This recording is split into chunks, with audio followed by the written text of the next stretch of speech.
तो एक शख्स औरंगाबाद से उठा और मुंबई को आकर हिला दिया, पूरा महाराष्ट्र हिल गया। शातिबाने रसूल, शातिबाने गुस्ताखाने रसूल की ज़बानें गुम हो गई।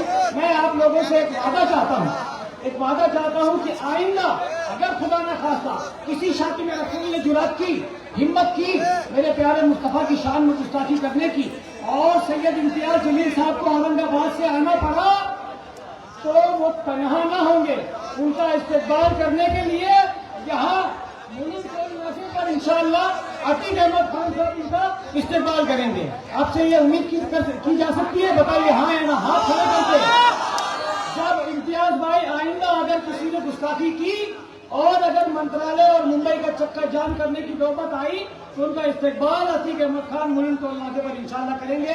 मैं शेर के साथ सही साहब को दावत दूंगा कि मोहम्मद से वफा तूने तो हम तेरे हैं, कि मोहम्मद से वफा तूने तो हम तेरे हैं, ये जहां चीज है क्या लौहो कलम तेरे हैं। नारे तकबीर, नारे तकबीर, देखो देखो कौन है।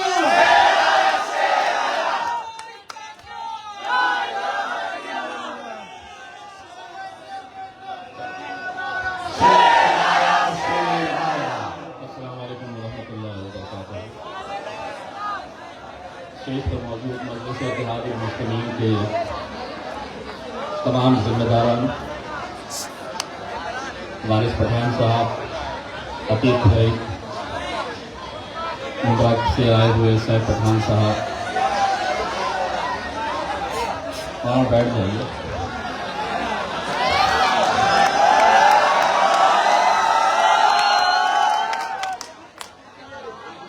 हम अपनी तस्वीर से व्हाट्सएप और सोशल मीडिया पे नहीं, लोगों के दिलों में बना कर जाते हैं। मजलिस के तमाम एडवोकेट अस्मा जी, मैंने आपसे वादा किया था मैं आऊँगा, प्रोग्राम होने के बाद इंशाल्लाह जरूर आऊँगा। जितनी देर स्टेज के ऊपर बैठा हुआ था, ये देख रहा था कि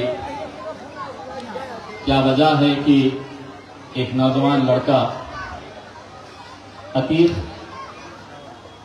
चुनावी मैदान में उतरता है और कुछ ही दिनों के अंदर यहाँ की फिजा बदल जाती है, यहाँ की हवा बदल जाती है। मैं एक बात का एतराफ़ करना चाहता हूँ, असदुद्दीन अवैसी, अकबरुद्दीन अवैसी साहब के बाद मैं अपने से बड़ा लीडर अगर किसी को मानता हूं तो वो अतीक सर को मानता हूं।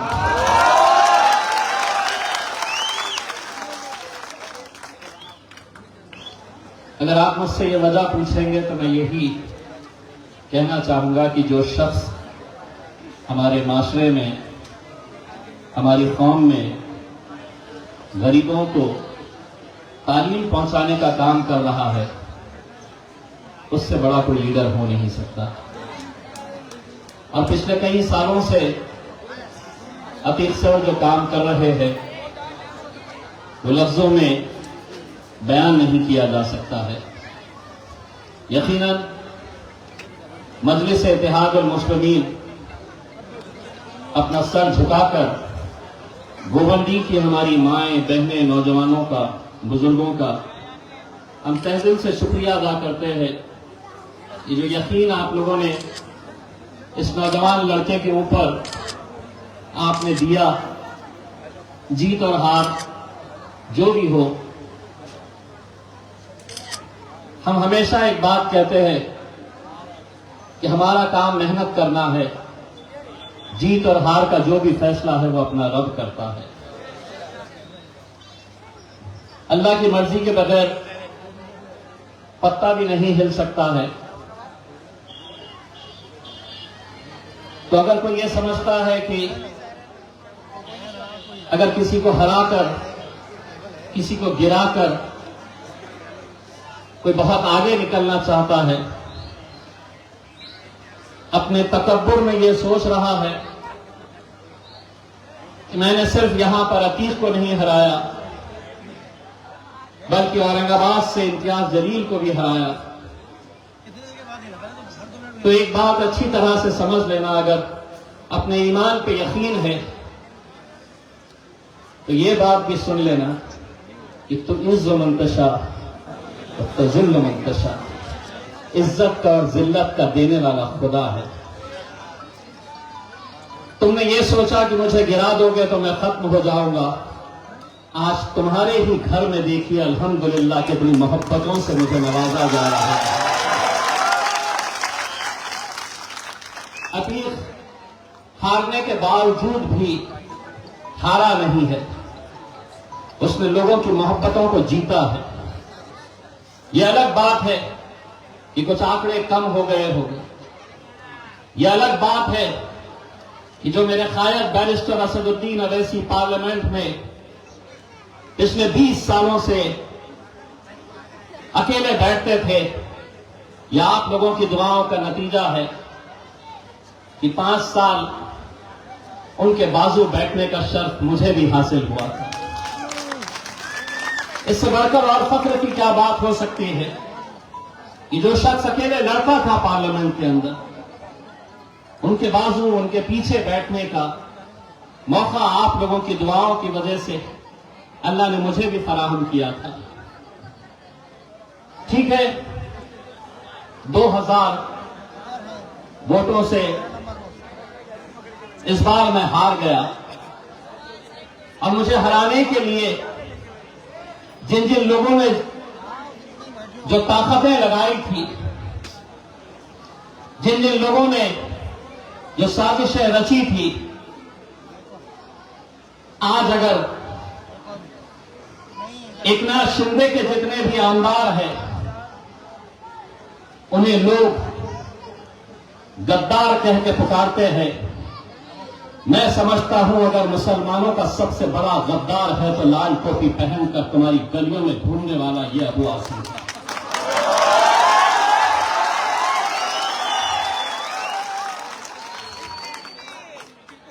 और अगर मैं झूठ कह रहा हूं तो बताओ मुझे कितने की डील हुई थी, कितने का सौदा हुआ था देवेंद्र फडणवीस के साथ। इम्तियाज जलील को हराना है, तुझे हमारी मदद करनी होगी। मैं जानता हूं दौलत इतनी कमा लिया है कि अंदर जाने का डर सता रहा था, तो सोचा कौम का सौदा कर लो। एक बात अच्छी तरह से समझ लेना, आगाज तूने किया है, अंजाम तक तुझे इंशाअल्लाह हम पहुंचाएंगे। बुलंदी की आवाम पहुंचाएगी। जिन मां ने, जिन बुजुर्गों ने हमारी हार पर, अतीक की हार पर अपने आंसू बहाए, गिड़गिड़ाकर रोए, मैंने कितने ऐसे बुजुर्गों को, कितने ऐसे घरों में उस दिन खाना नहीं बना क्योंकि वो अफसोस मना रहे थे ये नौजवान लड़के के हार का और औरंगाबाद से इम्तियाज जलील की हार का। लेकिन हम यही कह रहे थे कि हम गिरे हैं, इसका मतलब यह नहीं है कि हम उठेंगे नहीं। इसका मतलब यह नहीं है कि अब हम खड़े नहीं होंगे, दौड़ेंगे नहीं। मुझे अतीक ने कल बताया, इम्तियाज भाई 2 दिन पहले परमिशन मिली थी, लेकिन पुलिस वाले अब कह रहे हैं कि ये इलाके में जलसा नहीं होना, बहुत दबाव डाला जा रहा है। मैंने अतीक से कहा, इलाके कुत्तों के होते हैं,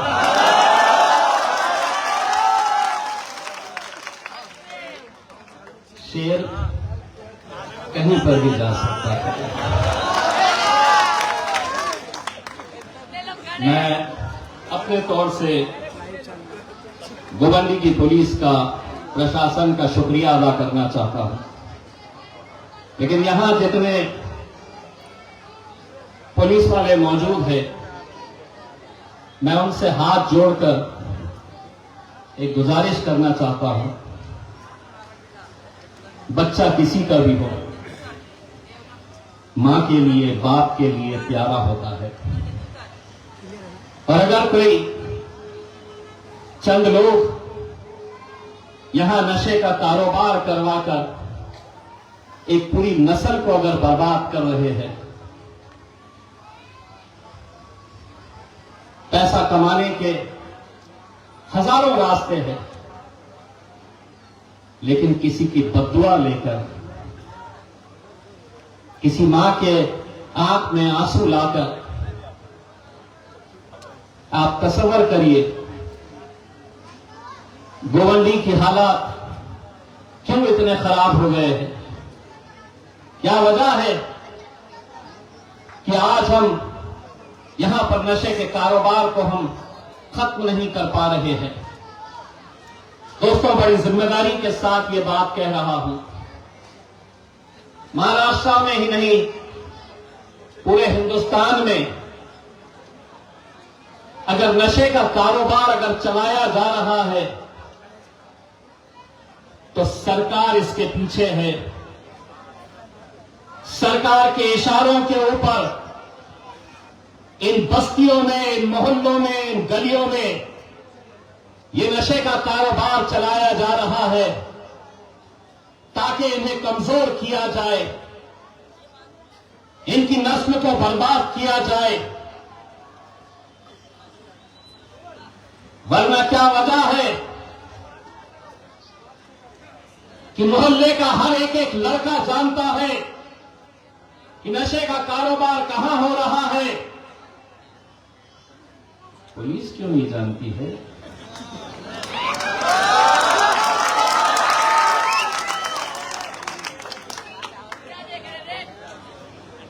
जानती है, सब अच्छी तरह से जानती है। हम आपकी तरफ से गोवंडी की पुलिस को एक पैगाम देने के लिए आए हैं। धंधे आप नहीं बंद कर सकते तो अल्हम्दुलिल्लाह हम में इतनी ताकत है कि हम आकर बंद करवा सकते हैं।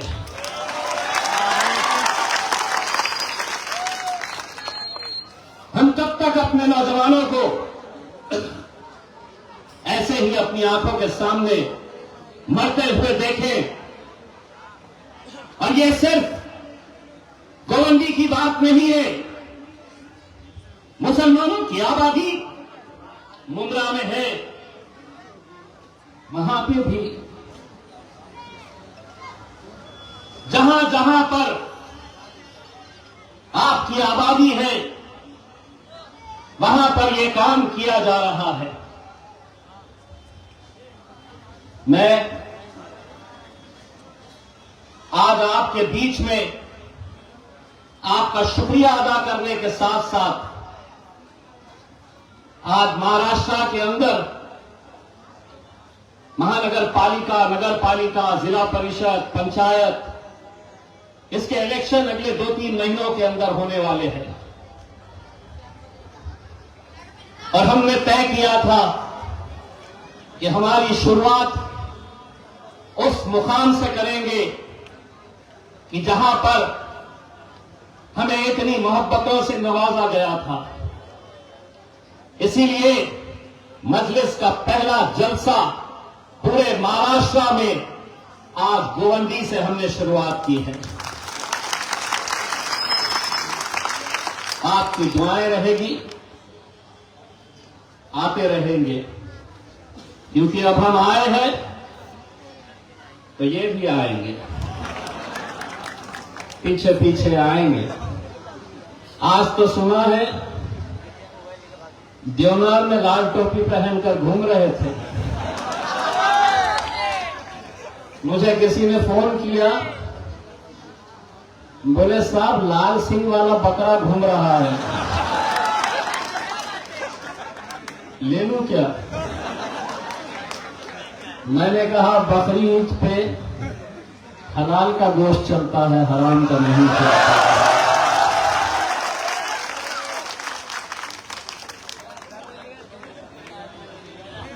नौटंकी बनकर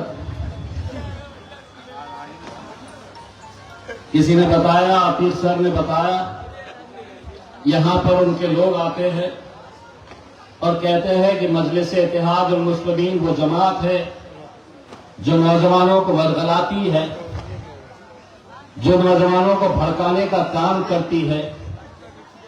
हम सेक्युलर पार्टी है। जूती पे मारता है इम्तियाज जलील तुम्हारी जैसी सेक्युलर पार्टियों को। जूती पे रखते हैं हम उन तमाम सियासी पार्टियां जो अपने आप को सेक्युलर कहती है, क्योंकि जब तुम पर वक्त आता है तो क्या नरेंद्र मोदी, क्या एकनाथ शिंदे, क्या अजीत पवार, क्या शरद पवार, क्या अखिलेश पप्पा, सब एक ही थाली के चट्टे बट्टे हैं। और अगर हम फिरका परस्त हैं तो है, जो भाषा तुम्हें समझ में आती है वो भाषा में जवाब देने का हुनर अगर किसी के पास है तो वो मेरे गायक बैरिस्टर असदुद्दीन अवैसी के पास है। तो बकरे की मंडी में घूमते रहे, वो कुवैत चला गया, कतर चला गया, जिद्दा चला गया। मेरा गायक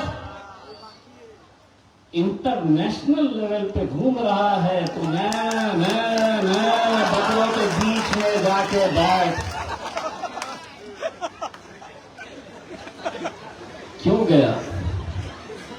आज अल्हम्दुलिल्लाह इस मुल्क के एक एक मुसलमानों को इस बात का फख्र होना चाहिए, इस मुल्क के एक एक मुसलमानों का सर ऊंचा होना चाहिए, क्योंकि जब इस मुल्क के ऊपर आंच आई तो सबसे पहले हमारे मजहब ने जो हमें सिखाया है मुल्क से वफादारी, अगर इसका सबक किसी ने बताया है, चीख चीख के पड़ोसी मुल्क को लताड़ा है, तो वो मेरा गायक बैरिस्टर असदुद्दीन अवैसी है। क्या कसूर था उन लोगों का? आज हर सियासी पार्टी ये नहीं खाना, ये नहीं पहनना, ये जमीन तुम्हारी नहीं, ऐसा बोलना, अजान नहीं देना, नमाज नहीं, हमारी बच्चियों ने हिजाब नहीं पहनना। हर रोज कोई ना कोई खड़ा होता है, हर रोज एक नया फतूर छोड़ देता है, दिन भर मीडिया के ऊपर हंगामा चलते रहता है, हमको रोका जाता, हमसे वफादारी का सबूत मांगा जाता। लेकिन एक बात अच्छी तरह से हम गोवंडी की आवाम की तरफ से ये बात आपको बता रहे हैं,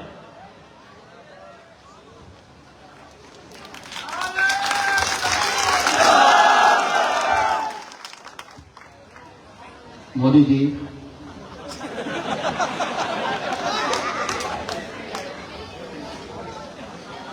मित्रों, आप क्या समझ रहे हैं? आप हमें परेशान करेंगे तो हम कहीं चले जाएंगे? ना, कहीं नहीं जाने वाले। ये मुल्क जितना आपका है, जितना देवेंद्र फडणवीस का है, जितना एकनाथ शिंदे का है, जितना शरद पवार का है, जितना अजीत पवार का है, जितना अखिलेश पप्पा का है, उतना ही ये मुल्क हमारा है। बार बार कितनी मर्तबा हमने समझाना आपको, क्यों नहीं समझ में आ रहा आपको? आप समझ रहे हैं कि इनको ऐसा परेशान करो ये कहीं चले जाएंगे। मैं कुर्सी के ऊपर बैठा हुआ था, बार बार मेरे भाई पे नजर जा रही थी।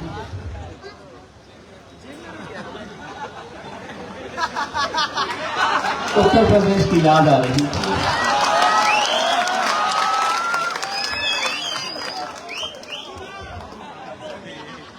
इनको देख रहा था और मैं उत्तर प्रदेश की याद मुझे सदा रही थी।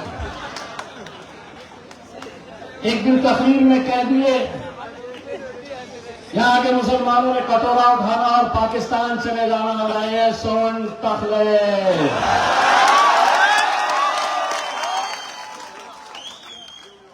ये मुल्क तेरे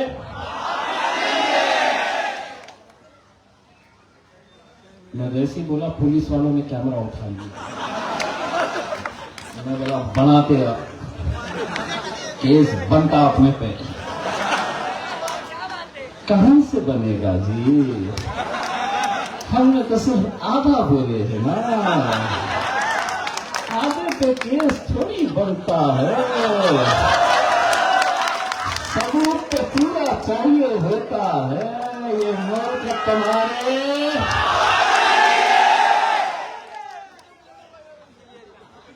अब क्या करते? अब क्या करते? लाल सिंह वाला बकरा फोन करेगा, बनाओ केस, हम बोलेंगे ये बकरे ये ले।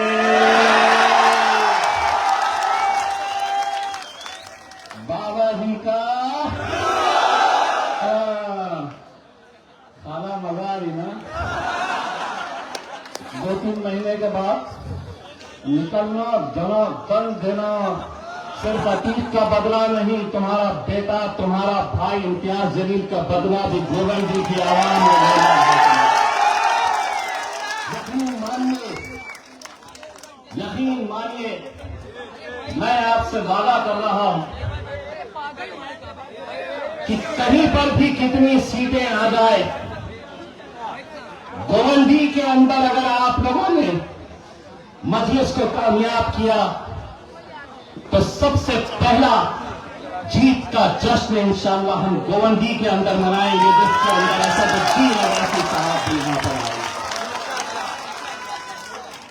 मेरे भाइयों, हम एक ऐसा दौर से गुजर रहे हैं जहां कोई अपना नहीं है, कोई तुम्हारे साथ खड़े रहने वाला नहीं है। हमारी लड़ाई, ये मेरे को पीछे से बोल रहे 4 मिनट बचे हैं। T20 के अंदर आखिरी ओवर के अंदर ही बैटिंग चलती है। तो यह है कि आपकी लड़ाई आप ही को लड़नी है। आप अच्छी तरह से उस मंजर को जानते होंगे जब मेरे नबी करीम सल्लल्लाहु अलैहि वसल्लम के खिलाफ गुस्ताखी हुई तो हमने कहा कि हम 4 लोग 10 लोग जाकर किसी पुलिस अधिकारी को हम निवेदन देके तस्वीरें नहीं छपवाएंगे। अगर तुझे भाषा रास्ते की समझ में आती है तो हम रास्ते पे आएंगे। और अल्हम्दुलिल्लाह पूरे हिंदुस्तान की तारीख के अंदर मेरी कोई हैसियत नहीं थी, मेरी कोई ताकत नहीं थी, लेकिन मेरे आका, मेरे रसूल मोहम्मद सल्लल्लाहु अलैहि वसल्लम का नाम जब आया तो अल्हम्दुलिल्लाह महाराष्ट्र की सड़कों के ऊपर सरों का समंदर नजर आया। एक एक नौजवान रास्ते के ऊपर निकल आया। अगर एक बार हम आ सकते हैं तो बाबा कोई हिम्मत करा तो दूसरी बार भी बंबई को जान करने की ताकत अल्हम्दुलिल्लाह